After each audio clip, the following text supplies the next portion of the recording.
Meow, my friends. I was thinking of something new to paint. After letting ideas ricochet inside my head, I thought, what about a space cat? But don't stop there. Keep going. So, here's an astronaut cat. Maybe he's an every cat, like my tabby, Indiana Jones.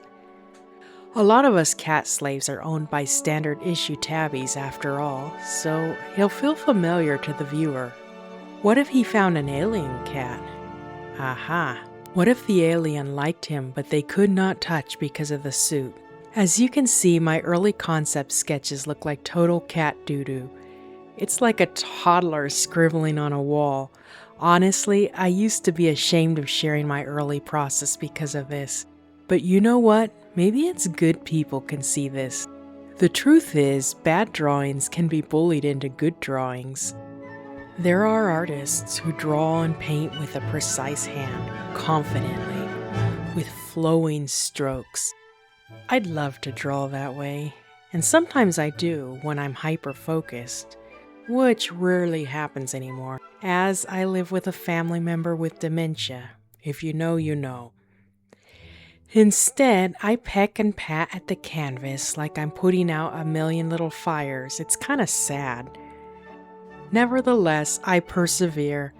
I move lines, I erase lines, I fight weird shapes until they give up.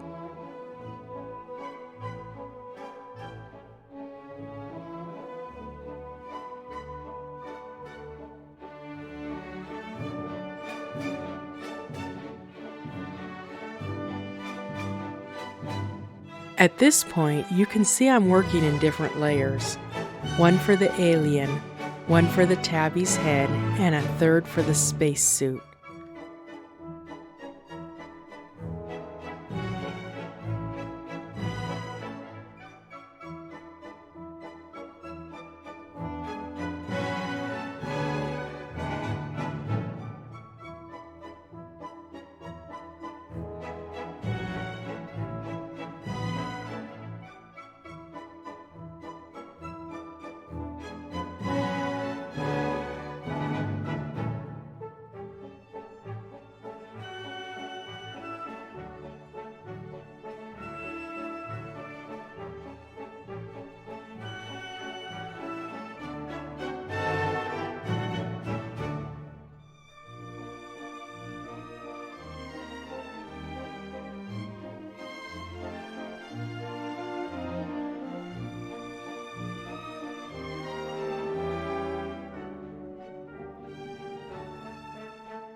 Here, I'm blocking in local color.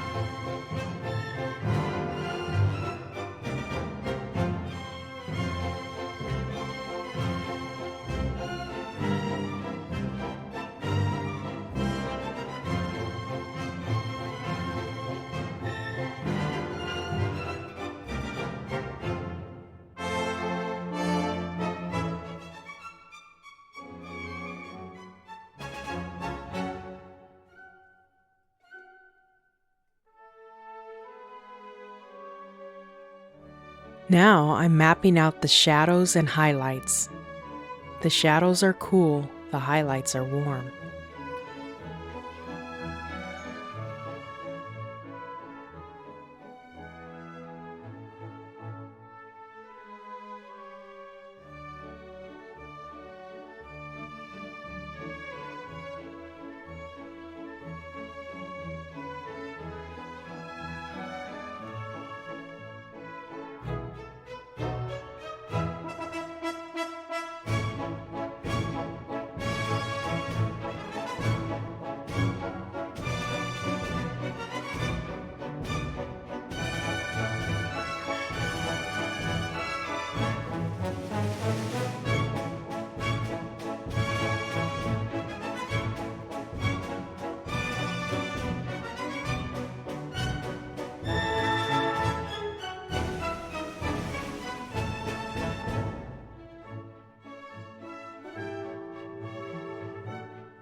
When I'm drawing something from scratch, I'll sometimes use a royalty-free photo as a background.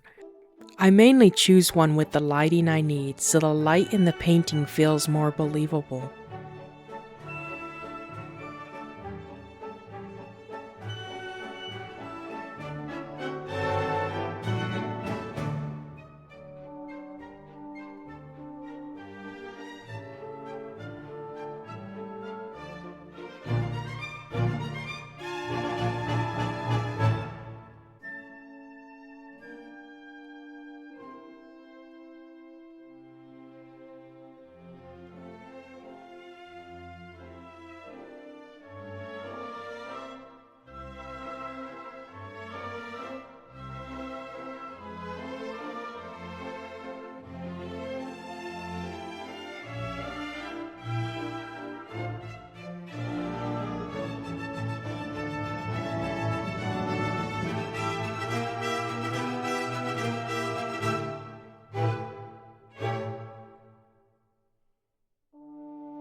Now, I'll trace this sketch onto my art panel. Don't worry, the art police said it's okay.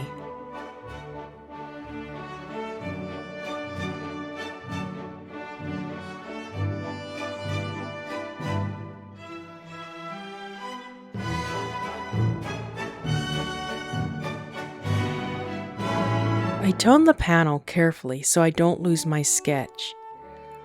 Often, I'll ink the drawing first to lock everything in. This time, though, I just wanted to get the show on the road. Besides, I planned on an underpainting, so the sketch got reinforced almost immediately.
An underpainting lets me focus on values first. The lights, the darks, color can wait. As the old saying goes, color gets all the glory, but value does all the work.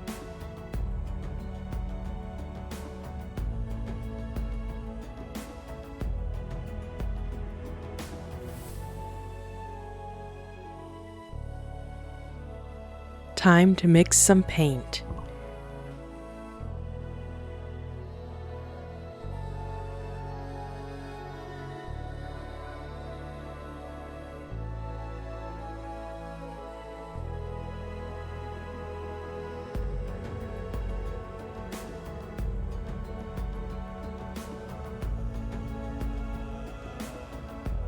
Notice how I'm hopping around the painting instead of finishing one section at a time. I'm scattering little brush strokes all over the canvas. This helps keep the whole painting feeling loose and expressive.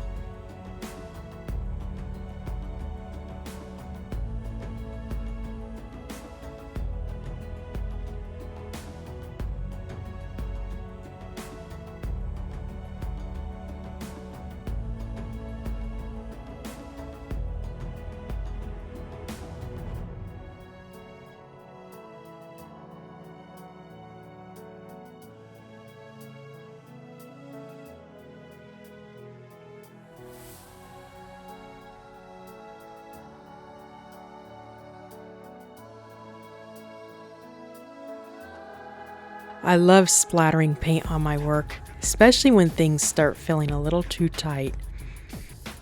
It knocks everything loose again and adds a bit of energy.